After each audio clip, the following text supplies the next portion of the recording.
नमस्कार, मेरा नाम कुमार गौतम है और आप देख रहे हैं इस वक्त टाइम 8। बिहार की सबसे बड़ी खबर इस वक्त जहरीली शराब से मौतों का आंकड़ा लगातार बढ़ता जा रहा है।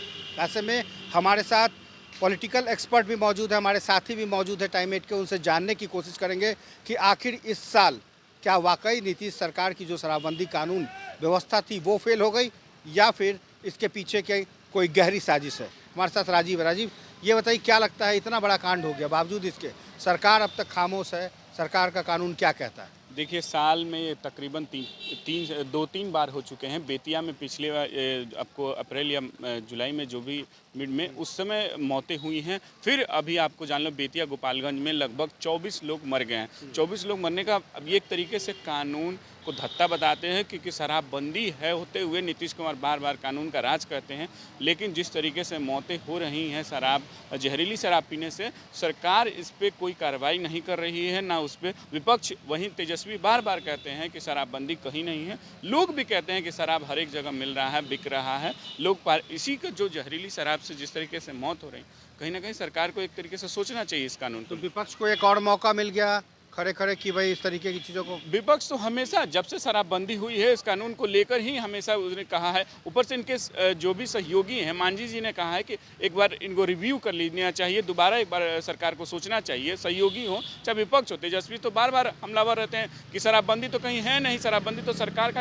उनके कहते हैं कि जो भी केंद्रीय मंत्री हैं, सॉरी माफ़ कीजिएगा, बिहार सरकार में मंत्री हैं चाहे विधायक हैं, वो भी शराब पीते हैं। तो उनका एक तरीके और एक बार जो एक हमलावर हो जाएंगे विपक्ष, जिस तरीके से मौत हुई है, कहीं ना कहीं सरकार को सोचना चाहिए। बिल्कुल, सरकार को सोचना चाहिए। और ये मौत ये बताता है कि कहीं ना कहीं बिहार की जो सरहद है, बिहार की जो चौहद्दी है। हमारे साथ पॉलिटिकल एनालिसिस के लिए कुंदन जी, जो हमारे बिहार की सरहद है, क्या ये शराबबंदी कानून को फुलफिल करता है? लगता है कि ऐसा लग सकता है कि ये कानून जारी रहेगा? देखिए गौतम जी, सबसे बड़ी बात है कि बिहार में शराब बंद है और बिहार से सटे हुए जितने भी प्रदेश हैं, हम आपको बता दें कि उत्तर प्रदेश, उसके साथ साथ अगर हम कहें कि नेपाल के सीमावर्ती ज़िले जितने हैं, वहाँ पर धड़ल्ले शराब बिक रहा है और कहीं न कहीं तस्करी हो रही है।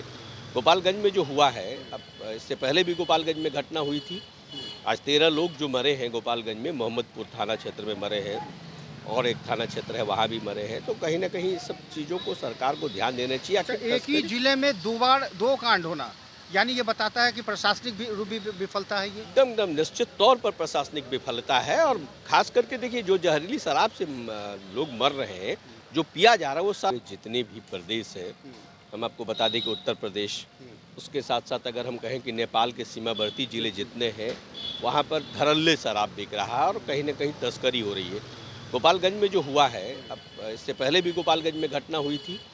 आज 13 लोग जो मरे हैं गोपालगंज में, मोहम्मदपुर थाना क्षेत्र में मरे हैं और एक थाना क्षेत्र है वहाँ भी मरे हैं। तो कहीं न कहीं सब चीज़ों को सरकार को ध्यान देना चाहिए। अच्छा, आखिर एक ही जिले में दो कांड होना, यानी ये बताता है कि प्रशासनिक भी विफलता है ये। एकदम निश्चित तौर पर प्रशासनिक विफलता है। और खास करके देखिए, जो जहरीली शराब से लोग मर रहे हैं, जो पिया जा रहा है, वो शराब खुद बनाया हुआ है। ये नहीं है कि वो तस्करी से कहीं से आया, नेपाल से या उत्तर प्रदेश से, वो नहीं। शराब लोग बनाते हैं और वो शराब परोसते हैं, बेचते हैं, खुलेआम बेचते हैं। यही कारण है कि मौत हुई है। जहरीली शराब आखिर बनाया ही जाता है, जिसमें कि अगर हम कहें कि बनाने में जो उसका मिश्रण है, उसमें कम बेसी कहीं हुआ तो वह जरूर अनुपात जहाँ भी अनुपात, अगर गड़बड़ हाँ, होगा वही कारण तो है। ये हादसे होंगे। हाँ, तस्करी का ये शराब नहीं है। अच्छा। सबसे बड़ी बात है कि ये शराब तस्करी करके नहीं लाया गया है।